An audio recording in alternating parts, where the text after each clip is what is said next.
have to start to make good words familiar. If you want to change your life on a dime, make self-praise familiar and make criticizing yourself unfamiliar. Move away from that. I'm an idiot.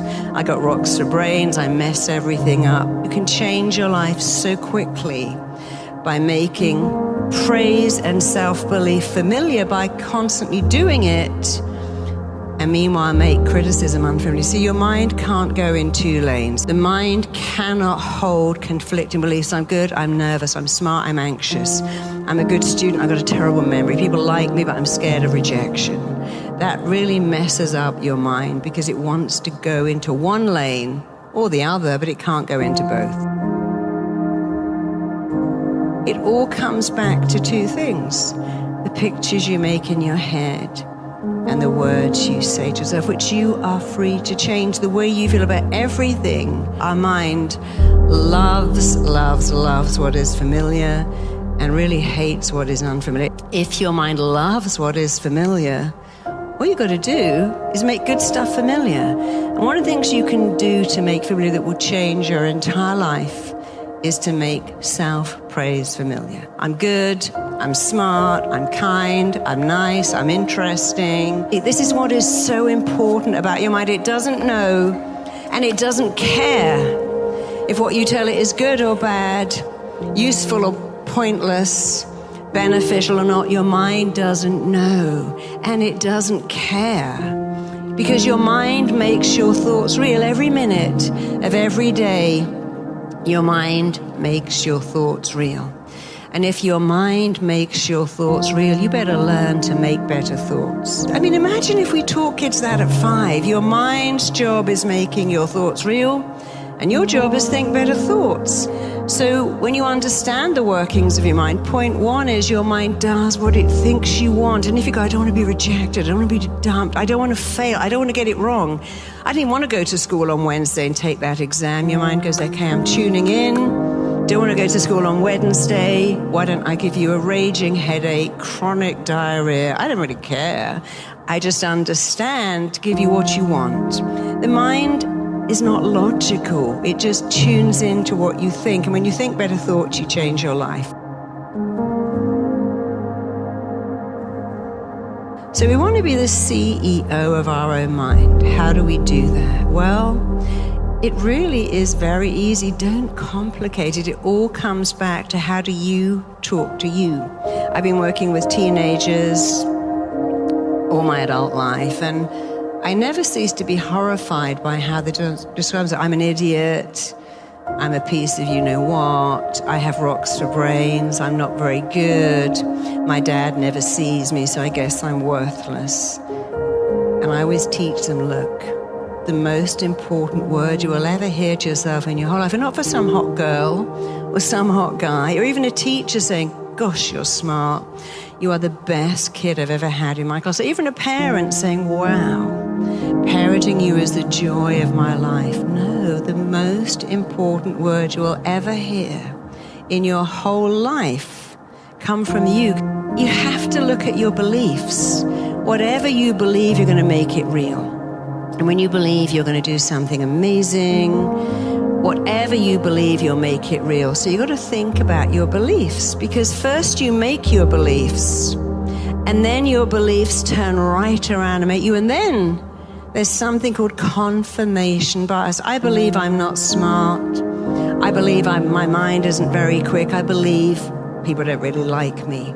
And I've made that belief, and it's definitely making me, because now I'm kind of shy, I'm insecure, and now I'm looking for proof of what I believe is truth.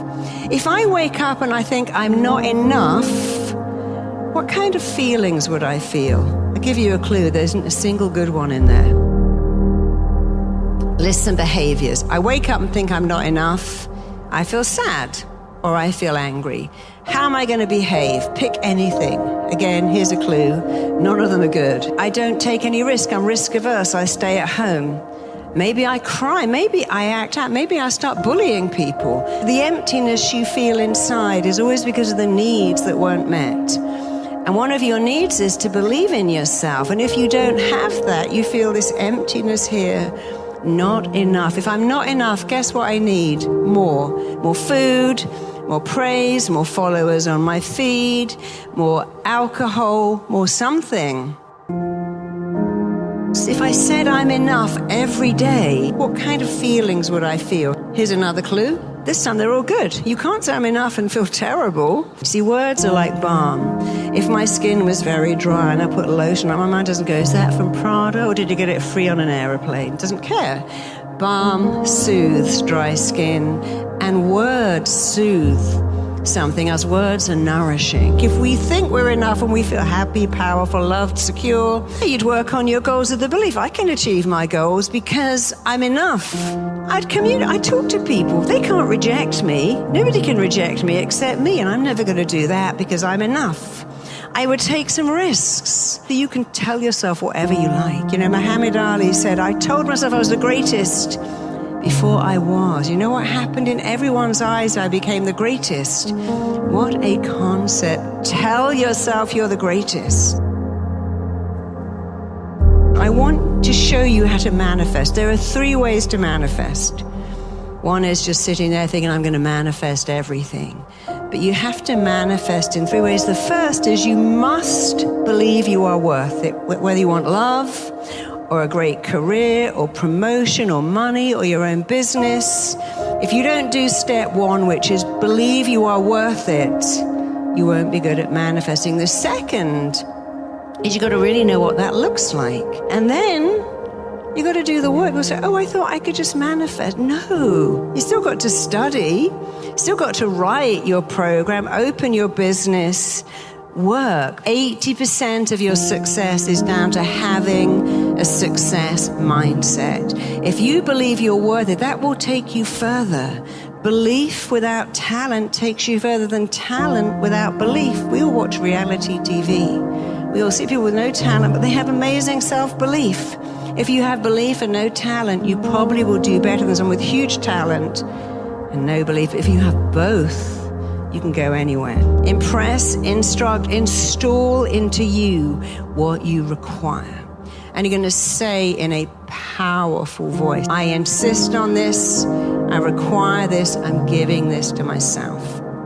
Then you're going to open out your hands and you're going to code it in by really focusing on what does it look like, feel like, sound like. And the little voice that goes, oh, you're not going to do that. Then you're going to move from side to side, just a little movement, and I'm going to help you erase and eradicate and let go of those blocking thoughts. So let's go.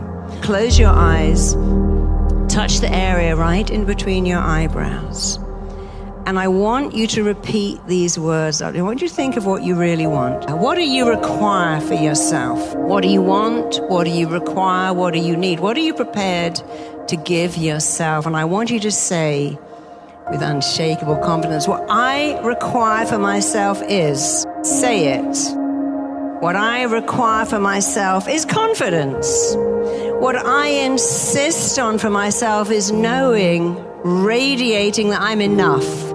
Open out your hands, and I want you to notice, what does that look like? What does phenomenal success and knowing you're enough look like? I want you to feel it. Feel that feeling of knowing that you radiate confidence from your very pores. Notice what that looks like. So see, how would you move? How would you talk if you had unshakable confidence and enoughness? Feel the feeling of radiating unshakable confidence. See what it looks like. Notice what it sounds like. How do you dialogue with you? How do you dialogue with others? And how do they dialogue back? See, one of the marks of self-love is, how do you talk to yourself? Because if you love yourself, you don't go, I'm an idiot, I got that wrong. You go, I did something, wasn't quite right, but I learned. So I want you to notice what it sounds like when you dialogue with you in a powerful way. Don't just hear it, do it. This technique won't self-implode. You have the power to impress upon yourself, to install and instruct your mind with how you want to be. Call it in, code it in. Notice what it looks like, feels like, and that little voice that goes, Just erase it. Stay in the right lane. Use powerful words, powerful languages. Make your mind your best friend. Self-esteem doesn't mean what I think of you. It means what you think of you. If I said I hold you in the highest esteem, that's what I think of you. But self-esteem is what you think of you. And when you have self-esteem, you're not arrogant, but you're also not insecure, because you understand that it comes from in here. And you have the power to change in here massively when you learn how to dialogue with yourself.